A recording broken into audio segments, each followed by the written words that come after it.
The Canes still don't have a GM. Not yet. What's it, day 4? Day 4. Day 4. So it wasn't exactly like a hey, we already know deal. The Canes are still without a GM. Are they stuck in purgatory coming out of the holiday weekend is my question.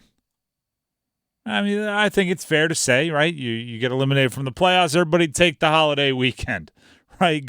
Go somewhere, eat some food, see some family, talk to some friends. But now that they're coming out of it, are they in purgatory here?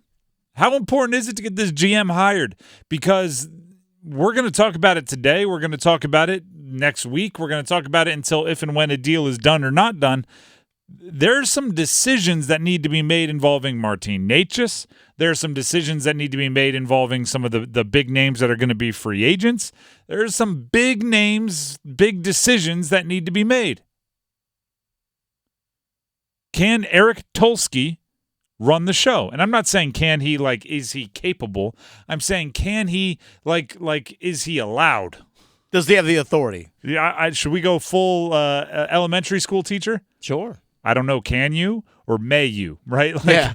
It's has Tom Dundon, the owner, said, yes, you may trade Martin Necas if you think it's what's best for this team. Eric Tulsky being the interim general manager for the Carolina Hurricanes. Who was the assistant general manager, kind of got the nod when Don Waddell resigned as the interim. Does he have the ability? Can he say yes to a deal? Somebody approaches the Canes with the Godfather offer, right? It's for Martin Necas, and the offer you can't refuse. Can he say yes? Or is it, well, we just want to see, we actually think Martin Necas is a really interesting piece, and we want to know how the next guy feels about him, or how the next guy thinks we should be looking for a return.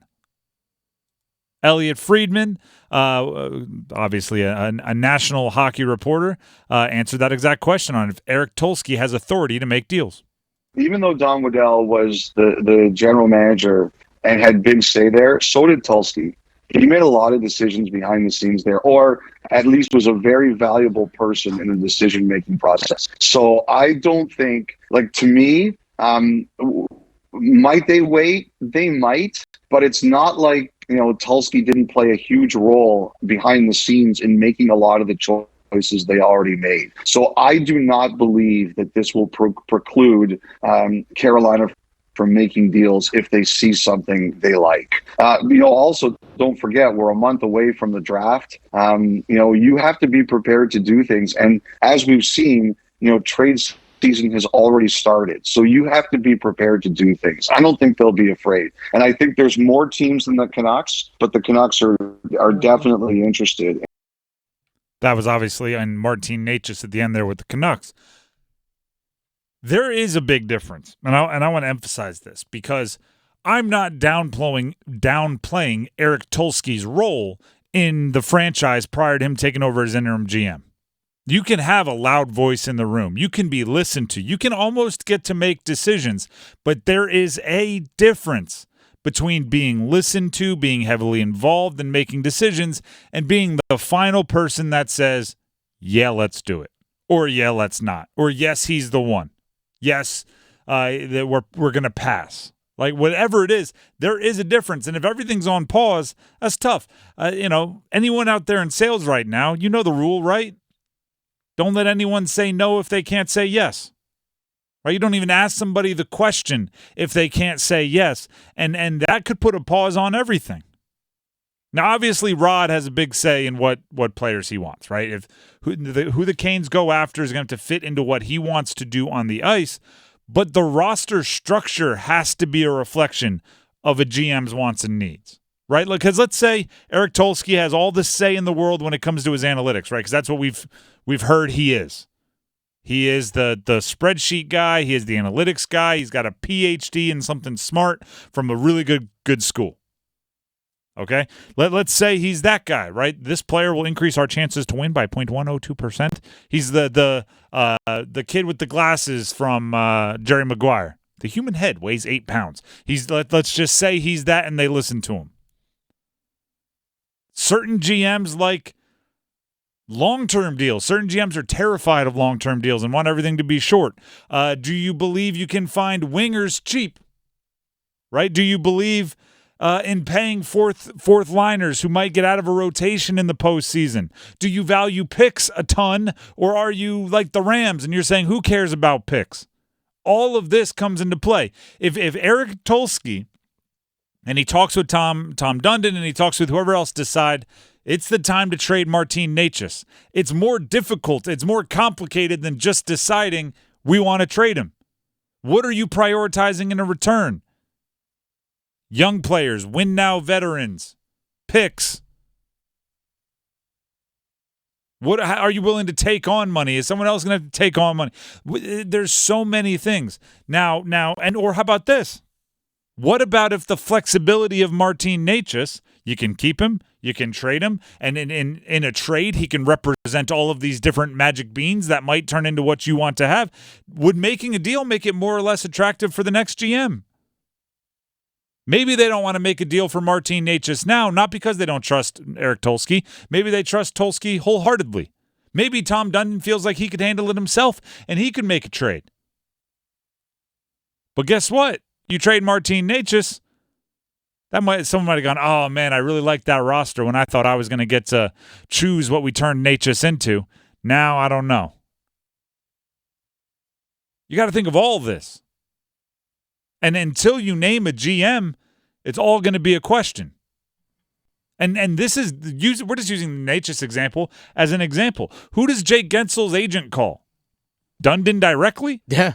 Who does Brady Shea's agent call? Who's Brady Shea's agent? I mean, a ton of them. Who's Seth Jarvis's agent call? All different kind of contract situations, but they might want to check in. And are those agents comfortable or even, in a situation where they think it's necessary to go straight to the owner? Because when Don Waddell, for all the good, I mean, I'm sure he didn't make every decision in that building, but what did every player talk about when they were hitting free agent? Oh, my agent's going to talk with Don. Oh, Don's going to, we got to get together with Don.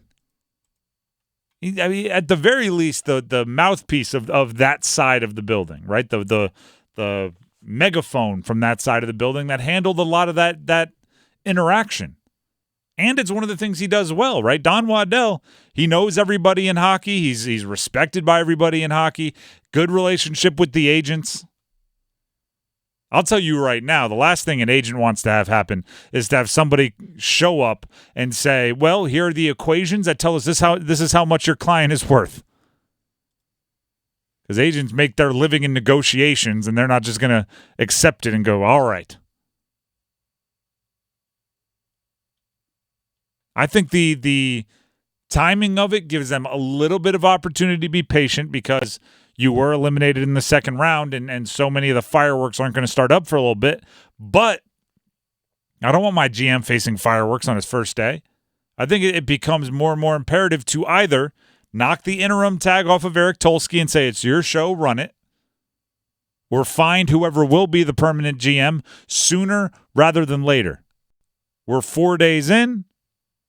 Got a handful of days to make it happen, but make it a priority.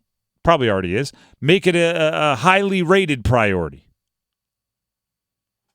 Because right now there is a hint of purgatory, and if you let it go too long, people are going to smell a little blood in the water.